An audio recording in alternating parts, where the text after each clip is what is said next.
आज हम लोग बात करेंगे पीएफ में एडवांस कैसे विड्रॉ करें, मतलब 31 फॉर्म कैसे अप्लाई करें और भी बहुत सारे बातें इस वीडियो पे करेंगे जो पीएफ 31 अप्लाई करते वक्त क्या क्या ज़रूरी है नहीं है। उससे पहले सबको एक रिक्वेस्ट है कि मेरे चैनल पर अगर आप नए हो तो चैनल को सब्सक्राइब कीजिएगा, ज़्यादा से ज़्यादा शेयर कीजिएगा, तो जो लोग पीएफ के लिए प्रॉब्लम पे है तो वहाँ उनके तक ये वीडियो पहुँच सके। तो दोस्तों सबसे बड़ी बात है, अगर आप पीएफ एडवांस विड्रॉ करना चाहते हो, आपका पीएफ कम से कम 3 महीना डेडिकेट होना चाहिए, मतलब 3 महीना जमा होना चाहिए, उसके बाद आप पीएफ एडवांस उठा सकते हो। दूसरी बात है, पीएफ में 3 ऑप्शन आता है जो एम्प्लॉय शेयर, एम्प्लॉयर शेयर और पेंशन कंट्रीब्यूशन। तो उसमें पेंशन कंट्रीब्यूशन को नहीं देखना है और एम्प्लॉय शेयर को नहीं देखना है। जो आपका एम्प्लॉय शेयर पे जितना होगा वही सिर्फ आप एडवांस पे उठा सकते हो, वो भी 3 महीने के बाद। और कैसे विड्रॉ करना है सारे प्रोसेस हम इस वीडियो पे बताएंगे। चलते स्क्रीन पे आपको epfindia.gov.in की वेबसाइट पर आना है। इस तरीके से पॉपअप मैसेज आएगा, इसको क्लोज कर दीजिए। यहाँ पर देखिए ई पासबुक है, इस पर आप क्लिक कर दीजिए।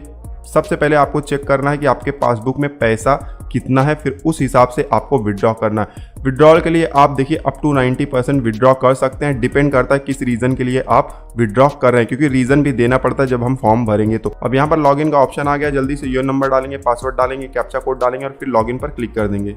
लॉगिन करते ही इस तरीके से पेज आ जाता है। यहाँ पर सिलेक्ट मेंबर आईडी का ऑप्शन है, ठीक है। तो जो मेंबर आईडी से आप पैसा निकालना चाहते हैं वो सिलेक्ट कर लीजिए। हो सकता है आपके केस में एक ही हो, हमारे केस में मल्टीपल है। अब अगर एक ही मेंबर आईडी है तो चिंता की कोई बात ही नहीं है, आप उसे सिलेक्ट कर लीजिए। लेकिन अगर मल्टीपल मेंबर आईडी है तो जिस मेंबर आईडी में ज्यादा पैसा है वो आप यहां से सर्च कर लीजिए, क्योंकि उस मेंबर आईडी को ही आपको सिलेक्ट करना है जब पीएफ विड्रॉ करेंगे, ताकि ज्यादा से ज्यादा पैसा आप निकाल सके, क्योंकि पैसों की आपको जरूरत है। अब जब आपका पीएफ का पैसा विड्रॉ हो जाए तो फ्यूचर में आपको एक बहुत ही इंपॉर्टेंट काम करना है। अगर आपके पास मल्टीपल मेंबर आईडी है तो जितने भी पुराने मेंबर आईडी हैं सबका पैसा आपको ट्रांसफर करना है आपके करंट मेंबर आईडी में। बहुत ही ज्यादा यूजफुल चीज है। कैसे करना है, क्यों करना है, क्या एडवांटेज होते हैं, उससे रिलेटेड वीडियो हमने बनाया हुआ है, लिंक आपको नीचे डिस्क्रिप्शन में मिल जाएगा। लेकिन आप ध्यान से करिएगा, हमने ऑलरेडी किया हुआ है, मैं आपको दिखा भी देता हूं। ये मेंबर आईडी हमने सेलेक्ट किया और नीचे व्यू पासबुक का बटन है, इस पर क्लिक करेंगे। अब नीचे देखिए पीएफ में 0 दिखाई दे रहा है, क्योंकि हमने इस मेंबर आईडी का पैसा ट्रांसफर कर दिया हुआ है नए मेंबर आईडी में। अब नया मेंबर आईडी सेलेक्ट करता हूं और व्यू पासबुक पर क्लिक करूंगा। ये देखिए नीचे पासबुक है, यहाँ पर देखिए एंट्री है कि पुराने मेंबर आईडी से पैसा ट्रांसफर हुआ है, इंटरेस्ट भी ट्रांसफर हुआ है। अब पासबुक के जरिए हमें पता चल गया है कि हमारी मेंबर आईडी में कितना पैसा है। और यहाँ पर देखिए 3 रो है, जो नीचे टोटल बैलेंस है यही अमाउंट है। इसमें से ही कुछ परसेंटेज हम पीएफ एडवांस के रूप में निकाल सकते हैं। अब हम जाएंगे epfindia.gov.in की वेबसाइट पर। यहाँ पर देखिए ऑनलाइन क्लेम का ऑप्शन है, इस पर क्लिक करना है। लॉगिन का पेज आ जाता है इस तरीके से, जल्दी से लॉगिन कर लेंगे। लॉगिन करते ही इस तरीके से पेज आ जाता है, पॉपअप मैसेज आया, लेटर पर क्लिक करके इसे हटा देंगे। यहाँ पर सबसे इंपॉर्टेंट काम आपको जो करना है वो आपको चेक कर लेना है कि आपका Aadhaar card, bank account number link है या नहीं है। तो राइट साइड में मेंबर प्रोफाइल है, यहाँ पर नीचे है। अब सब कुछ यहाँ पर अगर अपडेटेड है तो आपको जाना है ऑनलाइन सर्विसेज में। यहाँ पर पहला ऑप्शन है क्लेम का, इस पर आपको क्लिक करना है और इस तरीके से पेज आ जाता है। बैंक अकाउंट नंबर इंटर करने का एक बॉक्स है, इसमें हम बैंक अकाउंट नंबर इंटर कर देंगे। कौन सा बैंक अकाउंट नंबर, जो कि हमारे पीएफ खाते से लिंक है, ठीक है। जल्दी से हम बैंक अकाउंट नंबर इंटर करेंगे। बैंक अकाउंट नंबर हमने इंटर कर दिया, वेरीफाई पर क्लिक करेंगे। इस तरीके से एक अंडरटेकिंग हमसे मांग रहा है, I agree to the term condition, yes पर हम क्लिक कर देंगे। अब आप देख सकते हैं यहाँ पर ग्रीन साइन आ गया है, मतलब हमने जो बैंक अकाउंट नंबर डाला था वो बिल्कुल सही है और वो मैच हो गया है। पीएफ खाते में जो बैंक अकाउंट नंबर लिंक है उससे मैच हो गया। इनकेस अगर मिसमैच होता है तब आपको एरर दिखाई देगा, इसलिए बैंक अकाउंट नंबर आपको यहाँ पर ध्यान से डालना है, जो पीएफ खाते से लिंक है वही डालना है। अब नीचे जाएंगे, प्रोसीड फॉर ऑनलाइन क्लेम, इस पर क्लिक करेंगे। अब इस तरीके से पेज आ गया है। अब यहाँ नीचे आएंगे तो I want to apply for, ये देखिए पीएफ एडवांस फॉर्म 31 का ऑप्शन है। ध्यान देना, हम यहाँ पर पीएफ का कुछ पैसा विड्रॉ करने वाले हैं, पूरा पीएफ का पैसा विड्रॉ नहीं करने वाले हैं। पूरा पीएफ का पैसा विड्रॉ कैसे करना है उसके लिए सेपरेट वीडियो हमने बनाया हुआ है, लिंक आपको नीचे डिस्क्रिप्शन में मिल जाएगा। उसके लिए फॉर्म नंबर 19 दिखाई देता है पीएफ के लिए और फॉर्म नंबर 10C दिखाई देता है पेंशन के लिए। बट हमारे केस में वो एप्लीकेबल है ही नहीं, क्योंकि ये जो एम्प्लॉय है वो अभी जॉब पर है, उसने जॉब छोड़ा नहीं हुआ है, ठीक है। अब जल्दी से पीएफ एडवांस को सेलेक्ट कर लेंगे। अब इस तरीके से पेज आ गया है। थोड़ा सा नीचे की तरफ चले जाते हैं। अब सबसे पहले हमें यहाँ पर सर्विस सेलेक्ट कर लेना है। देखिए बहुत सारे मेंबर आईडी दिखाई दे रहे हैं। अब जहाँ पर सबसे ज्यादा पैसा था वो मेंबर आईडी आपको चुन लेना है, या जिस मेंबर आईडी का आपको पैसा विड्रॉ करना है वो आपको सिलेक्ट कर लेना है।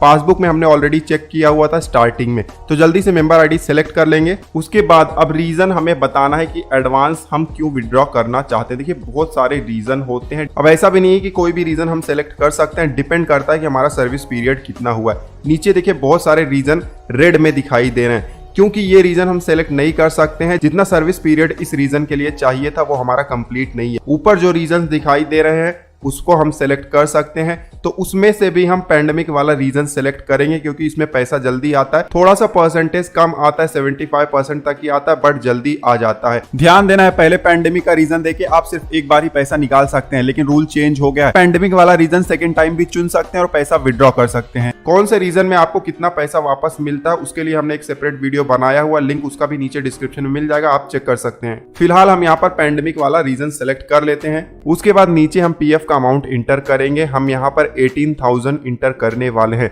वैसे तो हमारे पीएफ पासबुक में 20,000 के आसपास था। 18,000 अगर हम इंटर करते हैं तो ये 90% होता है, जबकि पैंडेमिक वाले में 75% तक ही इंटर करेंगे।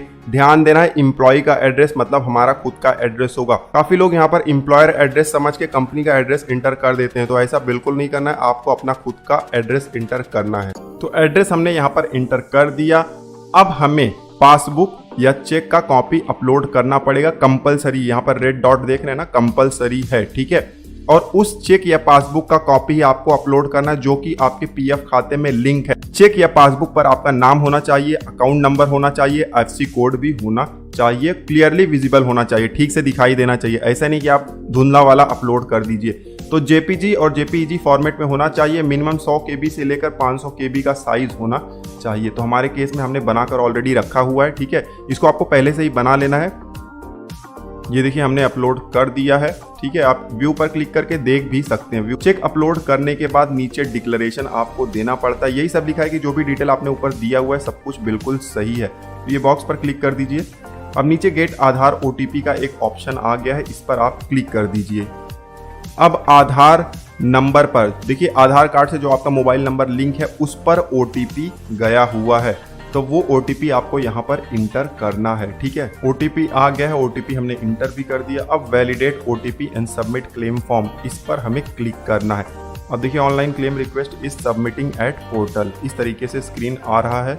और ये देखिए ग्रीन लाइन आ गया है यहाँ पर, OTP has been verified, eKYC updated and PF advance claim form submitted successfully on unified portal, please click here to view PDF। तो ये जो क्लिक हियर है इस पर क्लिक करके एक PDF फाइल आएगा, मतलब जो आपने अभी सबमिट किया हो वही फॉर्म आएगा, तो उसको आप डाउनलोड करके रख लीजिए। क्लिक हियर पर क्लिक करके अब ये जो फॉर्म है यहाँ पर डाउनलोड का ऑप्शन है, इसको डाउनलोड करके आप रख लीजिए, क्योंकि फ्यूचर में मान लीजिए कोई इश्यू आ जाता है तो इसकी मदद से आप ग्रीवियंस भी सबमिट कर दिया। तो दोस्तों एप्लीकेशन